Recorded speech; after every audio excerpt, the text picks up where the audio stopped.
My name is Renata Solis. I'm 34 years old, a hospice nurse from Tucson, Arizona. 3 weeks after my grandmother's funeral, I sat across from a notary public while she looked at a signature on a deed transfer. She tilted her head. Then she said the sentence that ended my aunt's freedom. "That's strange," she said. "I remember this woman. And she wasn't left-handed then." Welcome to Comtail Stories, where quiet families discover that paper never lies, even when people do. If you've ever had a relative who treated grief like an opportunity, stay with me. This one ends in a courtroom, and it starts with a house that smelled like lavender soap, and a woman who taught me that some silences are actually confessions. My grandmother, Estelle Marchetti, raised me from the age of 9, after my parents' accident. She lived in a pale yellow adobe house on the edge of Tucson, a courtyard full of prickly pear. A wind chime she'd hung the year my grandfather died. She was sharp until the very end. She ran her own checkbook. She argued with pharmacists over generic substitutions. She never once forgot a birthday. She had 2 children, my mother, who was gone, and my Aunt Denise, her younger daughter, who lived 40 minutes away, in a house that always seemed one bad month from foreclosure. I loved my aunt the way you love a storm you grew up sheltering from. Familiar. Dangerous. Impossible to fully trust. Grandma's house was worth just under $400,000, paid off decades ago. It was the only real asset she had left, and everyone in the family knew it sat there quietly, like a held breath, waiting for the day she'd be gone. Grandma Estelle passed in March peacefully in her own bed, with me holding her hand. For 19 days the family did what families do. We cried together. We ate too much casserole. We told stories about her stubbornness. Then on day 20 something changed.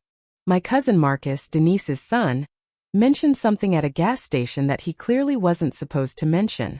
His mom had already started talking to a realtor about listing Grandma's house. I remember standing by the pumps in the Arizona heat, feeling something cold move through my chest. Because as far as I knew, the estate hadn't even gone to probate. Nothing should have been listable yet. Nothing at all. That's when the questions started. Quiet ones at first. The kind you almost apologize for thinking. 2 days later, I called the county recorder's office. Mostly to settle my own nerves. I fully expected to hear that the property was still titled to my grandmother's estate, waiting on probate like it was supposed to be. Instead, the clerk read me something I made her repeat twice. A quitclaim deed had already been filed, dated 11 days before my grandmother's funeral, transferring the house from Estelle Marchetti directly to Denise Marchetti Ward, for, quote, love and affection and $10 in consideration. 11 days before the funeral. My grandmother was already in hospice by then, unconscious for the final stretch. She couldn't sign a birthday card, let alone a legal transfer of a $400,000 house. I sat in a hospital parking garage and read that filing date 3 times. Part of me needed it to be a clerical mistake. Part of me already knew it wasn't. Here's something you need to understand about my grandmother's handwriting, because it matters later. She had arthritis in her right hand for the last 6 years of her life. By the end, her signature had become small, tight, and shaky. Nothing like the confident cursive she'd had decades earlier. I'd watched her sign hospital forms a dozen times that final month. Slow. Deliberate. Her tongue between her teeth in concentration. So when I got a certified copy of that quitclaim deed, and I saw the signature on it, bold, smooth, flowing without a single tremor, the floor tilted under me. That was not my grandmother's hand in her final weeks. If anything, it looked like her handwriting from 20 years earlier. Someone had either studied it very carefully or gotten remarkably lucky. I didn't confront Denise right away. Confrontation without proof just gives a liar time to build a better lie. Instead, I did what my grandmother would have wanted. I got organized. I built a folder. Into it went the certified deed copy, a timeline of my grandmother's final month, cross-referenced with her hospice records, which I had legal access to as her healthcare proxy, and 3 text messages from Denise, sent in the 2 weeks before the funeral. Cheerful, ordinary texts about flower arrangements, sent by a woman who, according to this deed, had also somehow walked her comatose mother through a property transfer that same week. Both things could not be true. The notary listed on the deed was a woman named Priya Anand. She worked out of a small shipping and notary storefront on the east side of town, the kind of place that does passport photos, tax paperwork, and, apparently, property documents for cash customers. I drove there on a Tuesday, the deed folded in my bag, telling myself I only wanted to ask a routine question. What I actually wanted was for anyone, to look me in the eye and confirm what I already feared. Priya was warm, a little overworked, the kind of woman who remembers regulars by their coffee order. I showed her the deed. She scanned the date and the names, and her face shifted, from polite professional distance to real confusion, in about 2 seconds flat. The name Estelle sounded familiar to her, she said. An elegant older woman had come in 8 or 9 months earlier, for something unrelated, a power of attorney form. That woman had signed slowly, with her right hand, apologizing for how shaky her writing had gotten. She'd even joked that her signature looked like a spider had walked through ink. But the deed in front of us showed something else entirely. A bold, confident, left-leaning signature. The kind made by someone signing fast and easy. Someone who, as far as Priya remembered, was not favoring an arthritic right hand at all. She looked up at me and said it again, quieter this time. That's strange. I remember this woman. And she wasn't left-handed then. One sentence. And it rearranged everything I thought I understood about my grandmother's final month. Priya pulled out her notary journal. In Arizona, every notary is required by law to keep one. Every document, every date, every signer's ID logged by hand. For real estate transfers specifically, a thumbprint is required too. This is where the story stopped being a suspicion and became something else entirely. There was no entry. No record of a Marchetti transaction on that date anywhere in her book. Priya went pale, flipping back and forth through the pages. A missing entry for a notarized deed isn't a paperwork slip. Under Arizona law, it's the kind of gap that ends careers and opens investigations. She hadn't notarized that document. Someone had used her name, and possibly a forged copy of her official stamp, without her ever meeting anyone that day. I sat in that parking lot afterward and called the one person I trusted to tell me the truth straight. My grandmother's longtime attorney, a careful, dry-humored man named Arthur Colby. I told him everything. The filing date. The handwriting. The missing journal entry. There was a long pause on the line. Then he said calmly, "Renata, this isn't a family disagreement anymore. This is forgery. Notary fraud. Possibly elder exploitation, depending on the timing." He told me to stop talking to Denise completely, to save every text and email, and to bring it all to him in writing before I said one more word to anyone in the family. For the first time since that gas station conversation, the ground felt solid again. Even though I knew what came next would tear my family apart in a way grief alone never had. Within a week, Arthur filed an emergency petition with the probate court. He asked the judge to freeze any sale or transfer of the house.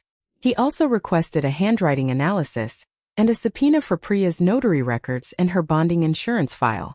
Denise found out about the freeze the same day the paperwork was served, and her reaction told me everything about those 11 days between the deed and the funeral. She didn't call to explain a misunderstanding. She called screaming. She said I was destroying the family over a technicality. She said Grandma always wanted her to have the house because Denise had, in her words, done more for her over the years. I let her finish. Then I asked one question. Just one. Why does the deed say it was signed and notarized 11 days before the funeral, on a day the hospice chart shows Grandma was on continuous morphine and hadn't opened her eyes in over 70 hours? Denise hung up. To this day, she has never answered that question. Not once. Arthur hired a retired document examiner named Howard Reyes to settle the handwriting question for good. Reyes compared the deed signature against 11 verified samples of my grandmother's real signature, all from her final 2 years. Hospital forms. A grocery loyalty card. Her voter registration renewal. His conclusion came back 6 weeks later. In simple terms, it wasn't a match. The pressure was wrong. The natural shake that showed up in every other sample was completely missing here. The way the pen lifted and moved suggested someone had copied an old signature by hand, slowly and carefully, rather than someone signing naturally in the moment. In plain language, somebody had practiced my grandmother's old signature, the healthy one from years earlier, and forged it onto a document she never saw. And they'd attached it to a notarization that had never actually happened. Once Priya formally reported the stolen stamp and the missing journal entry, the county attorney's office got involved. Notary fraud tied to real property in Arizona isn't treated as a family squabble. It's a felony. The investigation pulled in Denise, and her husband Roy too. His name turned up on a receipt for notary stamp software, ordered online 3 weeks before my grandmother died. Even my cousin Marcus got pulled in, the same boy who'd let it slip at the gas station.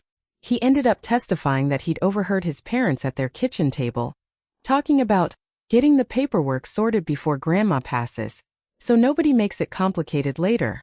That conversation happened during the same weeks I was sitting at her bedside, holding her hand, believing we were all simply grieving together. The hearing itself was quiet, unremarkable, in the way that the most consequential rooms usually are. A probate judge, a handful of exhibits, Denise sitting very still in a blazer that looked borrowed for the occasion. The judge voided the deed completely. The house went back to the estate. The court ordered restitution for the legal and forensic costs, and the criminal charges forgery notary fraud were sent to a separate prosecution that, as of this telling, is still working its way through the system. Denise could be facing real prison time. Not a fine. Not community service. Priya was fully cleared once investigators confirmed her stamp had been cloned, not misused by her own hand. She told me afterward that she still has nightmares about how close it came to working, about how fragile memory is and how rarely paperwork gets questioned at all. I sold my grandmother's house eventually. I couldn't live in it, not after everything. But I split the proceeds fairly, among the family members who actually deserved a share. That included, strangely enough, a portion set aside in trust for Marcus. A 15-year-old boy who told the truth about his own parents shouldn't be punished for their choices. Denise and I haven't spoken since the hearing. I've made peace with the idea that we may never speak again. Some silences aren't wounds anymore.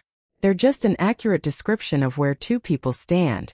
The only thing I truly wanted from that house was the wind chime from the courtyard. The one my grandfather hung decades earlier. It hangs outside my window now.